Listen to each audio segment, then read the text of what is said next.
Hey G-Fans, GojiFan93 here, and I just got finished watching the rest of the Gamera films. And from the look on my face, you can probably tell how I thought. But anyways, I will talk about my thoughts, kind of slash review, about the second volume of the Gamera films on Blu-ray, which are the last 4 films in the Showa series for Gamera. Well, if you want to count the last one as even a movie. But anyways, so, holy crap. I don't think I have ever had to... And I just don't even have words for the way I feel about these movies. Okay, I don't think I've ever had such a dislike for monster films, ever. This is like the first time I hated these films. Oh my god, it was just... Sorry. Just a little bit annoyed at how I spent a little bit more money on this than I probably should have. Or all these Gamera films than I probably should have.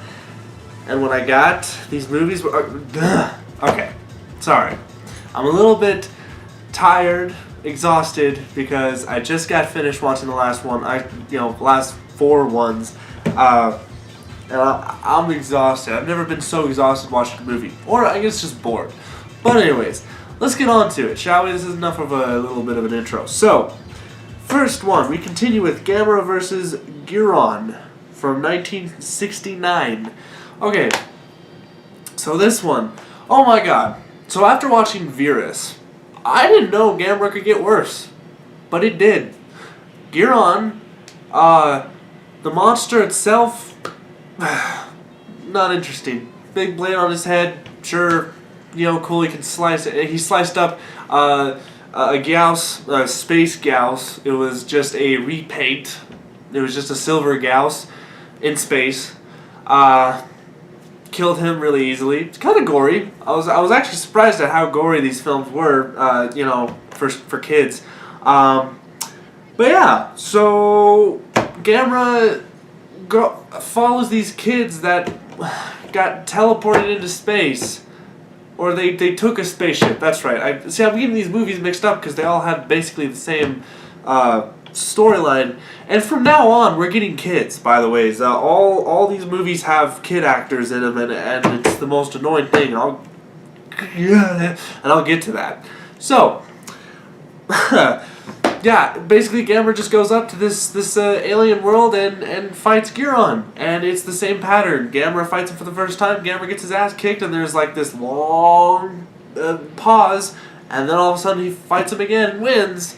Although what I do have to say is a pretty creative death. I'm not going to spoil it here if you haven't seen it, but it was pretty creative, I'll say. But once again, not much to say about the film because I thought it was long, drawn out, boring, didn't care about the characters, music sucked, everything about it, just the effects were... It's the same. The effects have basically stayed the same ever since ever since Gamera vs. Barugan. The effects have just stayed the same. So, now we move on to Gamera vs. Jiger, whatever, from 1970. Same thing! Okay, only this, well, it's not exactly the same thing, obviously, but the humans, there's like this ancient structure that's in the ground, and we take it from the ground, and all of a sudden, Jiger pops up, and Gamera fights him. Gamera's like, oh, now I gotta clean up your human's mess again. I don't know. And, it's the same thing. I fell asleep. I fell asleep during these movies. I don't even remember what I just watched, because it was so boring. And he fights him, same pattern. Gamera gets his ass kicked, and he fights back, and then he wins. Okay. I don't know. It's the same. This is why this isn't a review. This is more like just a rant, I guess. I don't know. I've probably pissed off all the Gamera fans by now, but you guys, these films, they weren't good. These were not good films. Anyways, okay, Gamera vs. Zigra, 1971. So boring. it was so boring. Oh, I guess the one good part about it would be the part where the alien girl, whatever, female evil person, that she goes onto Earth and she has to get some clothes. So all Terminator style. So she goes up to these 3 hot Japanese girls, and two of them are in bikinis, and guess what she takes? She takes the bikinis, because I guess she doesn't know that bikinis are like only meant to be on water, or only meant to be on a beach or something like that. So she walks around town in a bikini. That was the best part. If you're a guy, yeah. But then, freaking Ziegler comes up, and Ziegler's just this weird. Most of the battle took place underwater, and I'm not a big fan of underwater fights. I don't like underwater monster fights. I think they're slow. It looks bad. You can't see clearly. It's just all bleh. So yeah, same thing. Kids. And all of them. The kids. They're just non-stop screaming, Gamera, Gamera, do this, do that, Gamera. I'm like, shut up. Just shut up. Seriously, what was it? Which one was it? I think it was Giron, where the aliens wanted to eat the kid's brain, and she had like this saw blade or whatever thing, and she was so close to just killing this kid. And I was like, do it.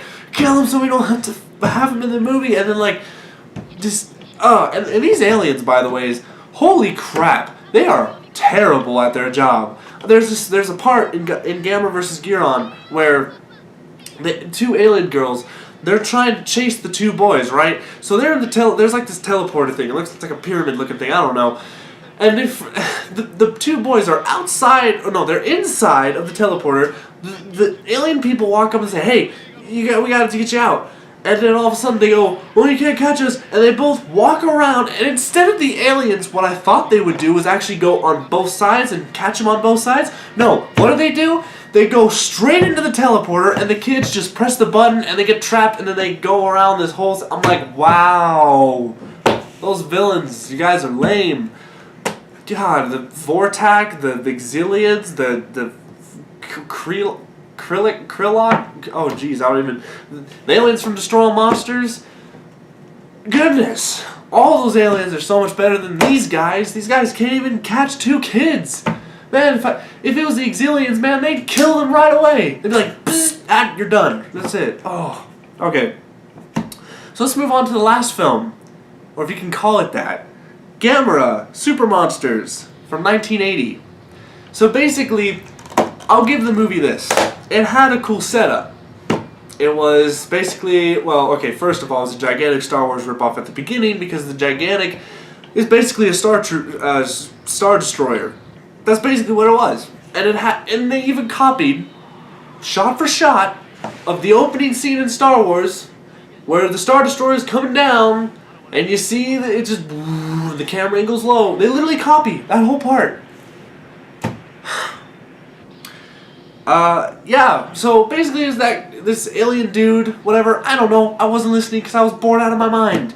He was saying, "Oh, we're gonna take over the world." And then there's these, out of nowhere, there's these 3 superhero-looking chicks, and they all like, "Well, we gotta defeat them, and let's use Gamera to help."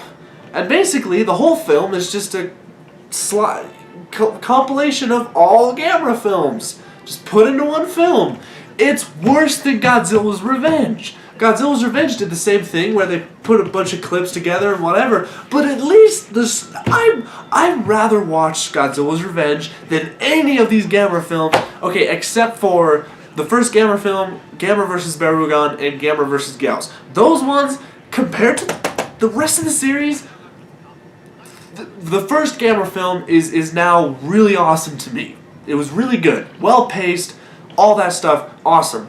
But, I know it's for kids. I know these movies were made for kids, but so was Godzilla, okay, in the Showa series. Okay, so was if I was a kid, I would be bored out of my mind watching these films, and I was bored out of my mind anyways.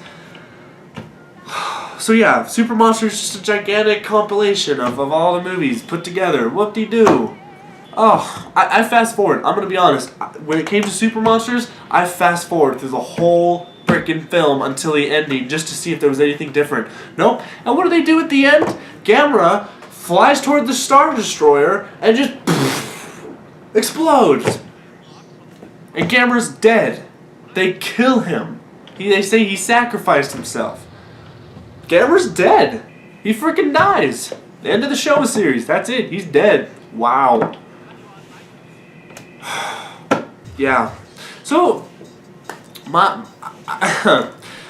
not happy with these films. I've never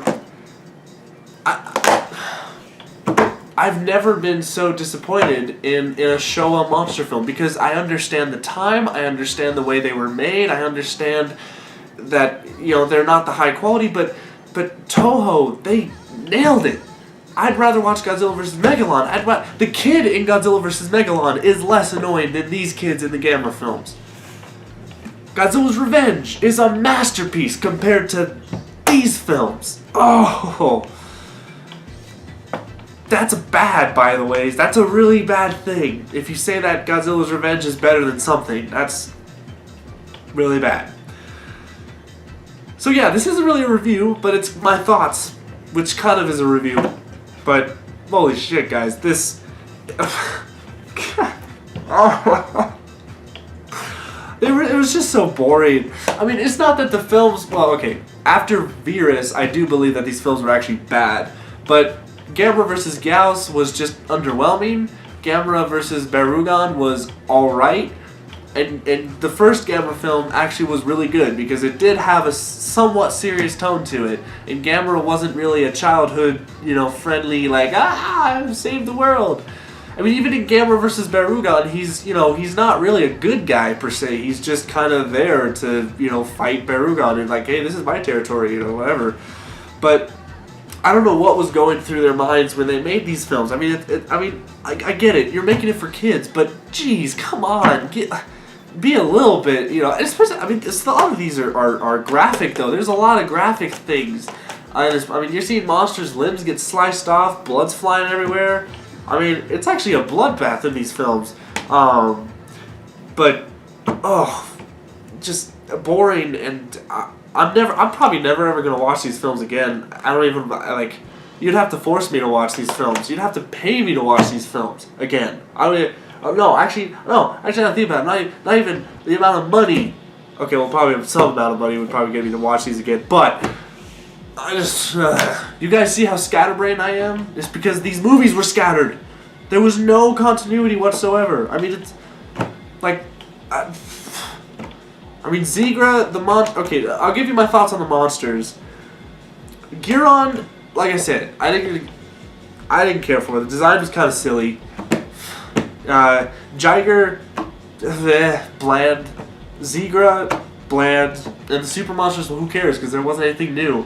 I would have to say Gauss and Barugan were actually at least somewhat interesting monsters. Viras, didn't care for, and I totally forgot what the other monster was. What was the other monster? Yeah, I totally don't even remember the other monster. Or was it that? I think I kind of all. Yeah. Anyways, so that's my review of Gamera Volume 2 on Blu-ray. I paid $20 for these. Yeah, I said it. I paid $20 when I was at G-Fest. I got haggled. I could have gone to Best Buy and I could have bought these for $10. Or no, not even $10. They were like $7 or something like that at Best Buy. And I bought them at G-Fest for $20 because I don't know why. I'm an idiot.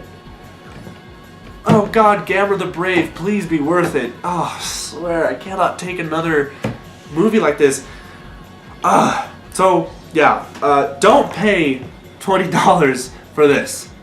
This is a compilation of crap, okay? And it's the worst example of a Showa film. Do not show your friends these films if you're going to introduce them to monster films, especially when it comes to the Showa era, because these are the worst examples you can show them. Oh, yeah. So that's it for my review of these films. And I get why some of you said not to watch the rest of these. I understand it now. Yeah. So if you guys don't mind, I'm going to go refresh my brain and watch the Gamera trilogy. and then I'm going to watch Gamera the Brave and hopefully have a better experience. So, yeah, that's it. So, thank you guys for watching. Stay big, G fans.